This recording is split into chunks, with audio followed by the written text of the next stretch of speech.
बेताल के न भागने से राजा विक्रम प्रसन्न थे। उन्हें विश्वास हो गया कि अब वह अपने उद्देश्य में सफल हो जाएंगे। वह तेज तेज कदमों से चले जा रहे थे। बेताल चुपचाप पीठ पर लटका था। कुछ देर बाद वह बोला, राजा विक्रम, अभी सफर कुछ शेष है, तब तक मेरी एक और कहानी सुन लो।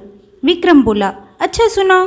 बेताल बोला, राजा विक्रम, प्राचीन काल की बात है कि चेदी देश में एक ब्राह्मण रहता था। वह हिष्ट पुष्ट था, लेकिन बदसूरत था।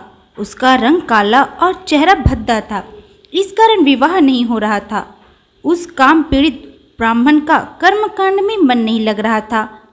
वह प्रायः ताक झांक में लगा रहता था और किसी स्त्री को प्राप्त करने के लिए प्रयत्न करता था। धर्मदत्त नामक वह ब्राह्मण पथभ्रष्ट हो गया। फिर भी ब्राह्मण होने के कारण कर्मकांड का उसे काम मिलता ही रहता था। इसलिए उसे एक विवाह संपन्न कराने का कार्य मिला। धर्मदत्त ने विधि पूर्वक विवाह संस्कार करवाया। जब कन्या वरमाला लेकर आई तो वह देखता ही रह गया। कन्या अत्यंत रूपवती थी। ब्राह्मण धर्मदत्त उस पर मोहित हो गया।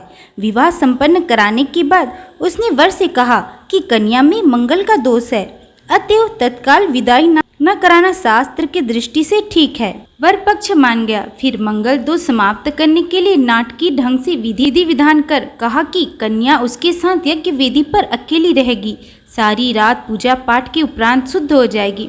सुनो राजा विक्रम, ब्राह्मण पर विश्वास कर मंगल दोष निवारण हेतु वह कन्या रात्रि में उसे सौंप दी गई। काम पीड़ित उस ब्राह्मण ने पूजा के बहाने उस युवती का सील भंग कर दिया। हे राजन, वह कुछ न बोली। सारी रात वह ब्राह्मण भोग विलास करता रहा। प्रातःकाल कन्या विदा हो गई। कुछ काल के उपरांत उस कन्या के गर्भ से धर्मदत्त के पुत्र ने जन्म लिया। बिल्कुल वैसा ही रूप रंग काला कलूटा था। इस पर उसके पति को आश्चर्य हुआ, यह संतान कैसे हो गई। उसकी पत्नी ने सब बतला दिया। इस पर पति ने उसे घर से निकाल दिया। वह अपनी फरियाद लेकर राजा के पास गई। अब बोलो राजा विक्रम, उस राजा को कैसा न्याय करना चाहिए था।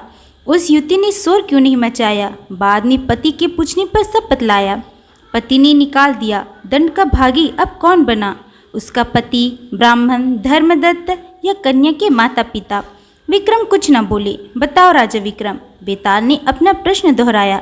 इस पर विक्रम बोले, सुनो बेताल, अगर इस प्रकार की घटना मेरे सामने आती तो मैं कैसा न्याय करता, यही जानना चाहते हो ना। हाँ राजा विक्रम, बोलो। देखो, प्रथम युवती नहीं बोली, न उसने विरोध किया, ना ही शोर मचाया। संतान जन्म के उपरांत पति को सब बतलाया। हाँ, ऐसा ही है। युवती का इसमें जरा भी दोष नहीं है। विक्रम ने कहा, वह निसंदेह अत्यंत अबोध बाला रही होगी। पापी ब्राह्मण ने जो किया उसे उस अज्ञानी ने पूजा पाठ का ही एक अंश माना। इस कारण इसकी चर्चा न की। विक्रम आगे कुछ न बोले। दंड का भागी कौन हुआ राजा विक्रम, इसके लिए धर्मदत्त ब्राह्मण भी दोषी नहीं है। तब कन्या के माता पिता। हाँ बेताल, इस प्रकार की मूर्खतापूर्ण बात की लड़की का मंगल दोष है पर विश्वास कर उस अबोध को पापी ब्राह्मण के पास रात भर अकेला क्यों छोड़ा। ऐसे माता पिता ही पाप के भागी हैं, अतएव दंड उनको ही मिलना चाहिए। अपराधी वह होता है जिसके व्यवहार से अपराध जन्म लेता है। विक्रम के इस उत्तर पर बेताल भयानक अट्टहास कर उठा। उसके अट्टहास से सारा जंगल कांप उठा।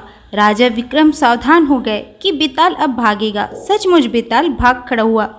अरे भाग गया, हठात उनके मुंह से निकल गया। राजा विक्रम तेजी से दौड़े, फिर भी वह बेताल को पकड़ न पाए। बेताल जाकर फिर पेट पर उल्टे लटक गया। क्यों रे धूर्त पापी, तू न मानेगा। विक्रम ने उसकी गर्दन दबोची। हाय, मर गया।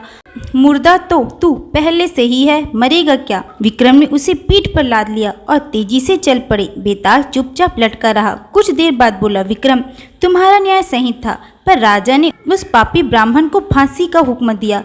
उसे फांसी पर लटका दिया गया। विक्रम ने जवाब न दिया।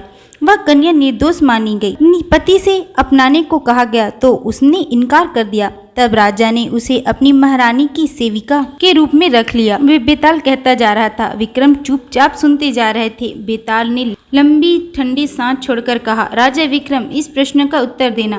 पापी ब्राह्मण ने ऐसा क्यों किया। काम पीड़ित था वह। यह काम क्या सभी को पीड़ित करता है। हाँ, पर विद्वान जन इस पर नियंत्रण कर लेते हैं।